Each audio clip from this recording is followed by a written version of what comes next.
311,000 pesos ang halaga ng shabu at cannabis flower oil nasamsam sa 5 drug suspect sa Caloocan. Naritong news scoop ni Beth Samson.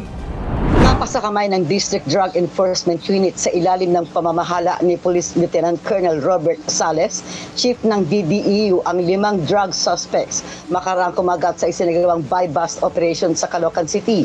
Sa ulat kay Northern Police District Director of Police Colonel Josefino Ligan, alas 11:43 ng gabi ng masakote sa 69P Gomez Street, Barangay 154, Bagong Barrio, Caloocan City, sa isang intelligence-driven operation ng mga tauhan ng DDEU-NPD katuwang ang SS5 ang mga drug suspects.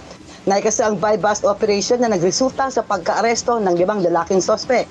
Nasamsamang 17 gramo ng shabu na may standard drug price na 115,600 pesos at 28 disposable vape na naglalaman ng cannabis flower oil na may drug price na 196,000 pesos. Kinilala ang mga suspect na sina alias Pau Pau, 22, senior high school student, isang 22 anyos na delivery rider, alias Kulot, 19, senior high school, alias Razel, 25, funeral boy at alias Hooper, 56, karpintero, pawang mga residente ng Caloocan City. Ang buy-bust operation ay bunsod ng mga reklamong nakakarating sa pulisya sa bentahan at paggamit ng bawal na gamot sa lungsod. Sasampa naman ang 5 suspect ng kasong paglabag sa RA 9165 o ang Comprehensive Dangerous Drug Act of 2002.